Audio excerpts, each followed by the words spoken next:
very impressed with Andy's new toy. Toy? T-O-Y. Toy. Welcome to MsMojo, and today we're looking at behind-the-scenes stories about the first 4 theatrical Toy Story films, celebrating the franchise's 30th anniversary. You can't teach this old toy new tricks. You'd be surprised. The Brave Little Toaster could have been the first CG feature, Toy Story.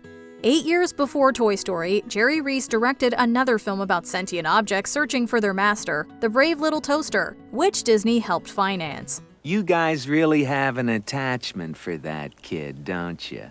Yes, he was our master. The parallels likely aren't coincidental. While the film would ultimately be 2D, John Lasseter originally pitched Toaster as a CG feature to Ed Hansen and then Disney president Ron W. Miller. Although Disney had experimented with CG in films like Tron, the higher-ups didn't take to his pitch. Almost immediately after, Hansen called Lasseter to his office, letting him go. And he said, "Well, John, your project is now complete, so your employment with the Disney Studios is now terminated." This worked out for the best, as Toaster became a cult classic under Reese's direction, while Lasseter subsequently found work at a division of Lucasfilm that came to be known as Pixar, paving the way for him to direct Toy Story. To infinity and beyond! Pixar originally wanted to do a Christmas special, Toy Story. Merry Christmas, Sheriff. Say, isn't that mistletoe? Oof! Lasseter and producer William Reeves won the Best Animated Short Oscar for Tin Toy, a first for CG animation. While Disney was eager to hire back Lasseter, he hesitated to leave Pixar, despite its financial struggles. John is being asked this for his 3rd time to come down and be a director at Disney, or he can stay up in Northern California with this company that's bordering on collapse because they're losing money. He stays up here with us. Disney nonetheless invited Pixar to pitch possible projects. Pixar's ideas included an adaptation of James and the Giant Peach and Bob the Dinosaur. Since Pixar had only done shorts, commercials, and effect shots, they felt the next logical step would be a Christmas special based on Tin Toy. Disney favored a Tin Toy Christmas, but then Chairman Jeffrey Katzenberg thought they were thinking too small. He wanted Pixar to produce a full-length film. Since a CG feature was always Pixar's end goal, they didn't turn down the opportunity. We are interested in you guys possibly doing an animated feature film for us. So I thought about it for 1 nanosecond and said, okay, it's our one shot. We almost got a straight-to-video sequel, Toy Story 2. You're right, Prospector. I can't stop Andy from growing up. But I wouldn't miss it for the world. As Pixar's main crew worked on their 2nd feature, a smaller division oversaw a straight-to-video sequel to Toy Story. Ash Brannon, who'd go on to make Surf's Up, would direct the follow-up, which Disney eventually saw as a potential big-screen release. While it was good enough for Disney, the sequel wasn't up to Pixar standards. We knew Toy Story 2 was having troubles. I don't think we realized how bad it was really going, and then we found out. After promoting A Bug's Life, Lasseter agreed to come back as the sequel's director, although Brannon still served as co-director with Lee Unkrich. John came back and pitched that story to the animation department. Just in that pitch, he totally fired everyone up and inspired everyone to really do the impossible. Key figures from the first film like Andrew Stanton and Pete Docter also signed on, although Disney refused to push back the film's November 1999 release. The team reworked the story over a weekend, only giving them 9 months to get Toy Story 2 ready for theaters. Woody once risked his life to save me. I couldn't call myself his friend if I weren't willing to do the same. Don Rickles died before recording any lines. Toy Story 4. Hey, Ham! Look! I'm Picasso! I don't get it. You uncultured swine! In 2017, Don Rickles, who had voiced Mr. Potato Head since the original film, passed away. Although he signed on for Toy Story 4, Rickles had yet to record any dialogue, with the script still being developed. It wasn't the first time Pixar had to address the death of an actor. Slinky Dog actor Jim Varney died after Toy Story 2, but the character lived on through his good friend Blake Clark. Well, how you doing? I just wanted to do right by the role and do right by Jim. We were friends. I met him in 1980. Director Josh Cooley felt nobody could replace Rickles, however. Rickles' family reached out, asking if there was still a way to include him. Pixar searched through the first 3 films, theme parks, ice shows, and video games to find usable recordings for Rickles. The film was dedicated to him and animator Adam Burke. The carousel? Yeah, it's the spinny ride with lights and horses. Woody said to meet him there. You gotta be kidding! A near tragedy was averted. Toy Story 2. Despite the 9-month deadline, management didn't force employees to work overtime on Toy Story 2. My feeling was I could not ask anybody at Pixar to do something I was not willing to do myself. Nevertheless, some crew members pushed themselves too hard. One exhausted animator was supposed to drop off his young child at daycare on the way to work. Talking to his wife later that day, the employee realized the baby was still in the car. Fortunately, it wasn't too late, and rescue workers soon arrived. While a tragedy was prevented, everyone knew this was a sign that they were overworked. We also have a family here, and you're going to have to make changes in your day-to-day routine. You're going to have to work normal hours. In the book Bright and Shiny, A History of Animation at Award Shows Volume 2, Pixar employee Craig Good said of Toy Story 2, quote, "We were mostly glad just to survive the experience. That was a brutal production. Almost killed people, literally." You know, it took some people a year to recover. It was tough. It was too tough. Casting Woody and Buzz, Toy Story. Clint Eastwood, Paul Newman, and Robin Williams were suggested to voice Woody, but Lasseter thought Tom Hanks was the ideal candidate. Pixar won Hanks over with test footage using recordings from Turner and Hooch. Oh, no, you're eating the car!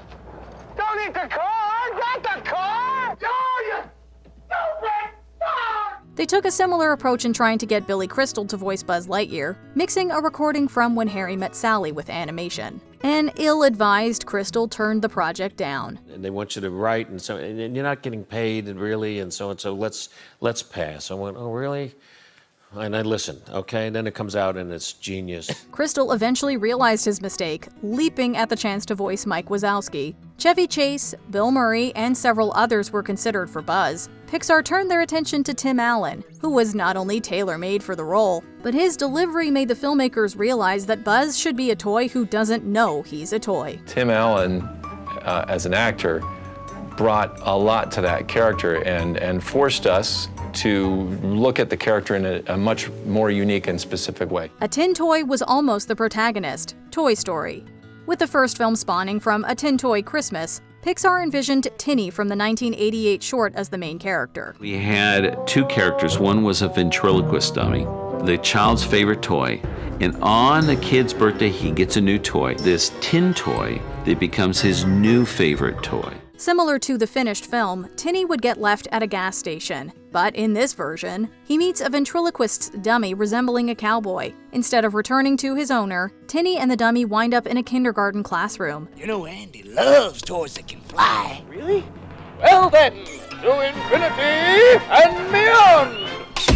The treatment was reworked, with Tinny jeopardizing the dummy's status as the favorite toy. Since Tinny wasn't modern enough to be the cool new toy, he became a space-themed action figure named Lunar Larry, later Buzz Lightyear. The dummy was also dropped for a cowboy doll. While Tinny was denied top billing, he still found his way into the Toy Story franchise. I'll do the talking. Hi, Tinny. Aw, nice to see you too. Yeah, he's with me. Circle 7 almost continued the trilogy, Toy Story 3.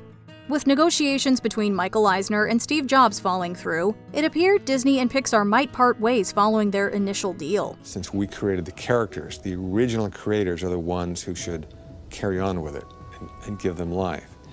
And to turn it over to somebody else for short-term economic gain just didn't make any sense. Disney would still own the films Pixar had made up to that point. Circle 7 Animation was created with the intention of producing sequels to Pixar projects. As Pixar and Disney faced the end of their contract, the two studios clashed over terms of a more equitable deal. All the while, Disney prepared to develop direct-to-video sequels of the Pixar films. In addition to Monsters, Inc. and Finding Nemo sequels, Toy Story 3 entered development with Bradley Raymond of The Lion King 1.5 as director. They settled on a story where the toys shipped themselves to Taiwan to save a recalled Buzz. Of course, Pixar ultimately reached an agreement with Eisner's successor, Bob Iger. I felt that I had to address Disney Animation, that it needed huge improvement.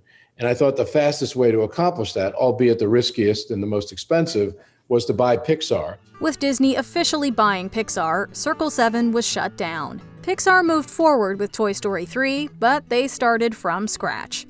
The Black Friday Incident, Toy Story.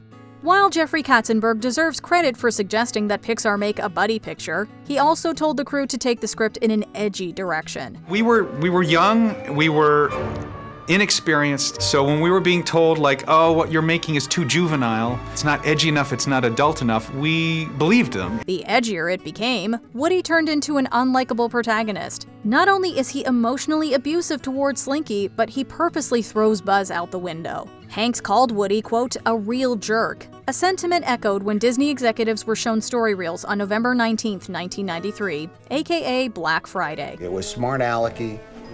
It was like a brand of insult humor.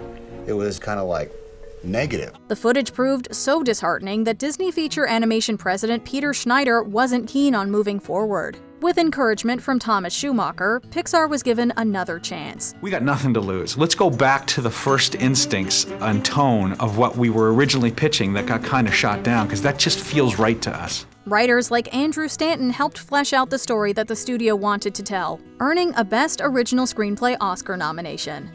Before we unveil our top pick, here are a few honorable mentions. Barbie was almost Woody's love interest, Toy Story. Mattel wouldn't license her for the first film, but at least we got Bo Peep. Love your leg warmers. Nice ass cut. Come on, Ken. Recess don't last forever. Right on, Lotso. This way, everybody. You got a lot to look forward to, folks. The little ones love new toys. Lee Unkrich personally called Andy's original voice actor, Toy Story 3. The director knew from a voicemail message that John Morris had to come back. We didn't know where he was, we didn't know if he was still acting, we didn't know if he'd even be interested or if he'd even sound right. But we got his phone number and we called and he didn't answer, but we got his answering machine. And the moment I heard his voice on the answering machine, I thought, hallelujah, he sounds great. The alternate ending, Toy Story 4. Pixar considered an ending where Woody parts with Bo Peep, who finds a new kid. She's the one. What? The girl from the store. She's the one.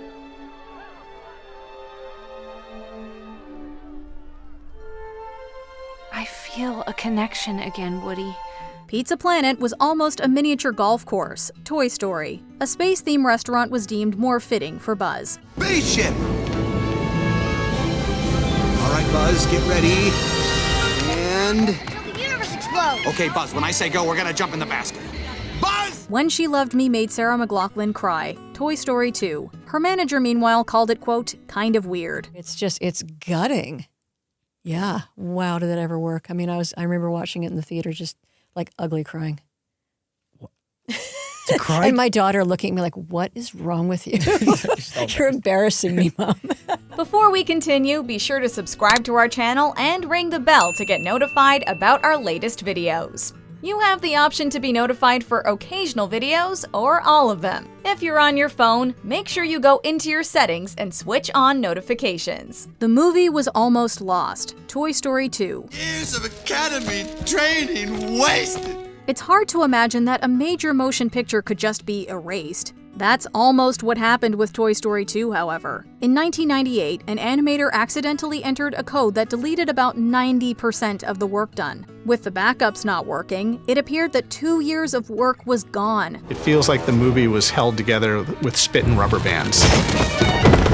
Thankfully, technical director Galyn Susman had been working from home after giving birth, having a copy with most of the lost material. Much would still be thrown out after Lasseter took over as director, and the elements of the story were retooled. 9 months before it was supposed to come out, John threw the vast majority of the movie out and started over. Still, it seems unlikely that Toy Story 2 could have moved forward without Susman, who was inexplicably laid off with over 70 other Pixar employees in 2023. Do you have any behind-the-scenes stories about the Toy Story movies? Let us know in the comments.